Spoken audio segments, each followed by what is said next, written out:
Buhay na tuwig po yung dumadaan mismo sa loob ng property. Ayun ang maganda po niyan. Nabenta ng mga karatig. Oh, ang lapit lang ano. May sapa dyan maliit. May sapang maliit. Ito nga dati nadadaanan namin to. Ayan po. Buhay na tubig sa loob ng property. Lahat lang siya ng side dito sa kanan.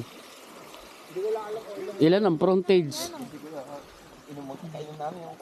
Siya po ang ating natapos na term na punong barangay ng Bagong Silang. Yan po ang ating kasama ngayon.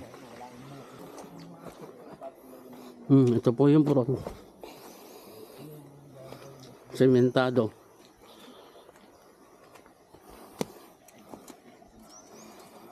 Maganda.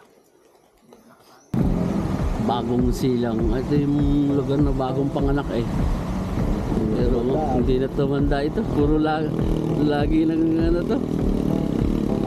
Bagong Silang. Maganda po ang source ng tubig. Tapos kalsada na. Mga ilang ano na lang baga pare. Ano na nadugsungan na ba yung hindi pa? Yung kalsada. Pero may budget na ulit dyan. 2 kilometers na naman po. Nasa ano na, nasa Marilaki Highway na to. Mayroon po tayong titingnan dito 2 hectares. Tatawiran natin dito yung ano.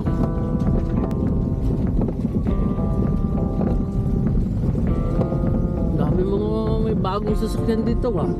Oh, ayan po yung barangay Hulo. Ganda, naka-aircon pa, lamig na ng ano. Maganda po itong lugar na ito, kahit nasa medyo liblib na lugar. Pero pwede pong makapag-farming. Malinis po ang tubig kasi dito. Ito pong titingnan namin, nasa tabi ng barangay road. Ito po yung ano.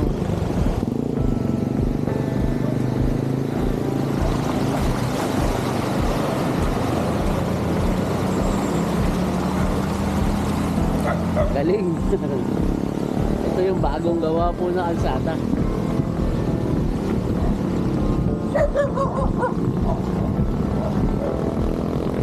Okay po ang lugar dito.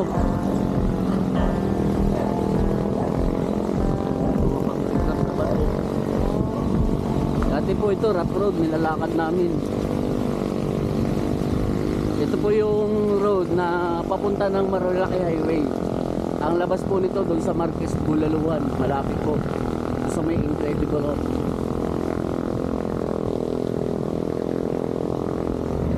Yan. Mahaba-haba na rin po yung nagawang kalsada eh, na semento. Pag galing po ng Metro Manila, mga 3-4 na oras po ang biyahe. Makakarating na po kayo dito. Nasa 90 kilometers po ito. 90 to wala pong 100 kilometers magmula Metro Manila. Estimate ko lang. Pero pag nabutas po tong kalsada dito, nakarating na Marilaki, Marcos Highway, yun. Mas malapit po tayo kasi ang daan natin ay sa Kogyo.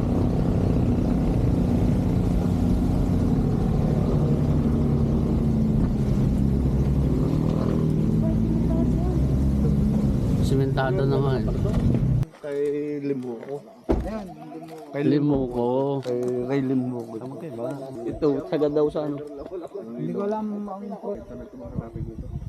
Nabenta ng mga karatig. Oh, ang lapit lang ano. may sapa dyan maliit. May sapang maliit. Ito nga, dati nadadaanan namin to.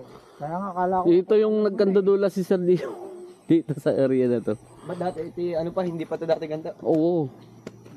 Nung binili niya yung Tropic na nag-vlog po ako dyan. Pero wala naman siyang halos bundok na ano, no?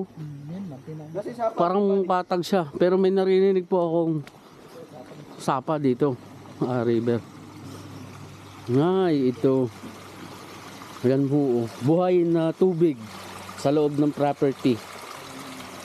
Malaking bagay na po ito. Tapos dito, wala pong mga tanim. May niyog na ilang piraso lang. Puro gubat na. Lahat lang siya ng side dito sa kanan. Ilan ang frontage? Siya po ang ating natapos na term na punong barangay ng Bagong Silang. Yan po ang ating kasama ngayon. Ang kapitan po ngayon dito, yung kanya na pong panganay. May parking dito pero hindi na po ito. Ngayon, meron. Wala natin kuya yung drone, kuya. Oo nga eh. No? Dala mo? Hindi ko yung dala. Saan ko kaya to? Ay, may daan. May ano lang siya. Kung maglagay po ng... Ito po yung mga matured na klowa na pwede na po siyang i-transfer sa atin. Kailangan lang po ng dirt clearance. Pakalinis po ng tubig oh. Nasa loob mismo ng property.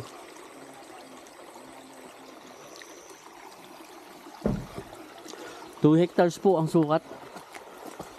May isa pa po kaming titingnan na si Kap na po ang nagturo. Ano naman po, 2 hectares din po yun. Nasa tabi siya kumbaga meron po siyang 2 river daw po. Ito po ang loob niya. Dito galing yung tubig.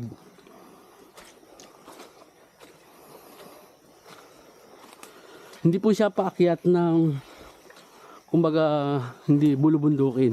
Kunti lang yung pagka-slope niya. Halos pantayanin dito. Buhay na tuwig po yung dumadaan mismo sa loob ng property. Ayun ang maganda po niyan. Kahit ganyan siya kahina, ano siya, kung continuous po yan, kung lalagyan natin ng Pwede ito kuya gawin swimming pool. kung lalagyan po ito ng harang o gagawin swimming pool, makakaipon sa natural na tubig. Yan po buhay na tubig po yan sa loob ng property. Pwede inumin niyo kuya. May kawayan. Batis. Ito maganda to. Kasi kailangan lang malaman natin kung gaano ka yung frontage, yung sa kadastral. 100 pesos ko sa'yo namin. Yan. Buhay na tubig po yan. Siguro po hindi siya na-declare na creek kasi pumasok siya sa loob ng property. Kung maliit lang. Kasi kung napagitnaan niya ng property, maganda, swerte. Swerte po yung ganitong lupa. May tubig sa loob. Patag tapos. Yan. Papunta na tayo sa tag-init ng panahon pero may tubig po dito. Yan. Nasaan? Send mo sa akin yan ha. Nasaan yung road? 408. Oh, per 08. Lahat per 08. Ito po ang itsura niya. Nandiyan ang kalsada. O, yung 4, pwede natin siyang ipa-check sa geodetic. Pabuka. Ito po yung road oh. Kita siya. Tapos, 408. Yan, send mo sa kanya. Ang ganda pa ng mga kalapit ah. Mga nabili. Ito, nabili na to. Nabili na 407. Nabili Laki na. nito. Siguro mga Chinese ang nakabili nito. mga 5 hectares to. Yung may ano pala ng LTO yata, ang mataas na. Hindi ko alam. Yan, send mo sa akin. Tsaka yung Ito yung copy ng ikukuha natin ng Ito yung- certified true copy yan. mamaya ako send yung harapan. Yung harapan nila doon sa messenger. Pwede po ito kasi ma-accessible siya ng sasakyan. Magmula po National Highway, ano lang siya, mga 10 kilometers. Kasi po yung sentro ng Bagong Silang, ano yan eh, nasa 7 to 8 kilometers hanggang National Road. Pag nalinisan po ito, maganda. Ang ibabaw mo. Hindi ko na po siya iikutin kasi puro gubat naman. Banayad yung pagpasok sa property. Wala siyang akyating mahaba, malataas. Kaya lang po, nag-iba na yung mga presyo po dito mula nung nagkaroon ng cemented road. Unang-unang pagbablog ko po dito, ano to, puro bato-bato po na kabayo lang ang nakakadaan. Maputik. Siguro may ilang years na yung road na yan. May ano yan, pre. 2 years. Mga dalawang taon na yan, pre. Kasi So, 2 years pa lang po na nagagawa itong road na ito. Okay po siya. Kung gusto nito, pwede po tayo mag-site viewing dito. nagulat ko lang. Tapos may isa pa po kaming titingnan. Yun naman pong tinuturo po ni Cap.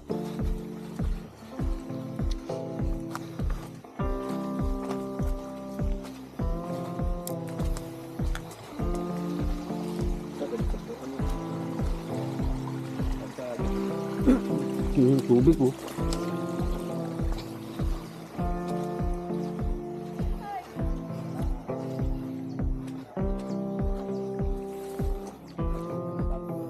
Ito po yung puro sementado.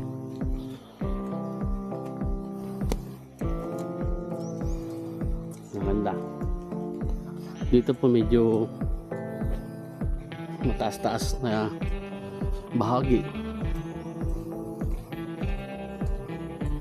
Pero sementado po yan. Yun nga lang po, ang kuryente po nito nandiyan po sa barangay. Hindi ko naman kinat yung video. Malapit lang po. Kaya po may estimate natin kung gaano siya kahaba.